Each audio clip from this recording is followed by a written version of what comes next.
पहिरियां असांजे चैनल खे सब्सक्राइब कयो ऐं बेल आइकन खे प्रेस कयो ऐं पोइ प्रोग्राम जो मज़ो वठो।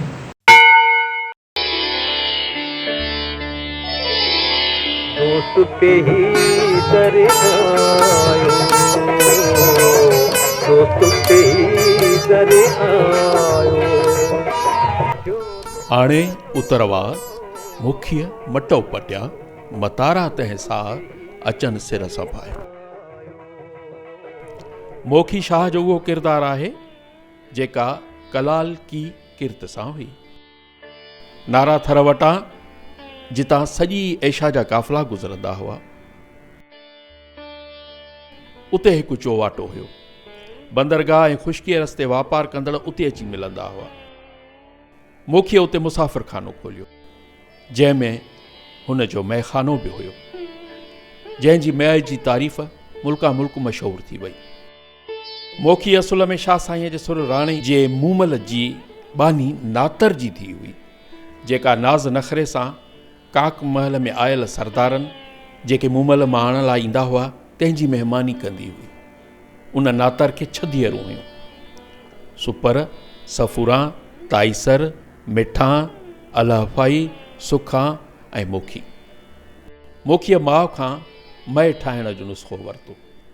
जॾहिं चेट जूं चांडरूकियूं हूंदियूं हुयूं, जॾहिं कतीअ खां चेट ताईं मधु जी मौसम ईंदी हुई, त मोखीअ जा पक्का ग्राहक मतारा बि मोटी ईंदा हुआ। मतारा माना मतवारा, मतारा माना पहलवान, मतारा माना पियाक। जैसे अंगण आया त सरो कंदा सुञ, साई थींदन उञ, ही पीतो हू आण की। ईअं अहिड़ी ई हिकु सर्द राति जो चेट जी चांडरूकीअ में मतारा आया। मोखी जा मट ख़ाली हुआ। मोखीअ जे नृत्य की अदाउनि हुननि खे मुतमैन न कयो। मतारनि खे चयईं कुझु बि न आहे, पर मतारा मोखीअ जे मधु ते मोहित हुआ। ज़िद करे बीठा, ख़ाली मट ॾिसण लाइ तयार ई न हुआ। आख़िर हिकु पुराणो मट अची मोतीअ मतारनि ॾाढो रखियो। मतारा मए वया पीअंदा, वया पीअंदा, वया पीअंदा।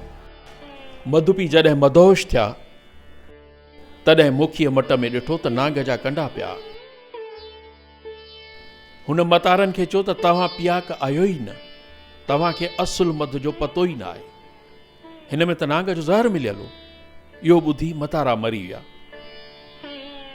पर पतो न आहे त हू ज़हर में मरी विया या मोखीअ जे मेणे उन्हनि खे मारे विधो। सरे कीन कयोन, वेण मोखीअ जे मारिया। को जो सुखुन कलाड़ जो पिते ते पयोन, तंहिं पोइ थियोन मरण मतारा। जो मिलण जो सायो, दोस्त पे ही दर आयो।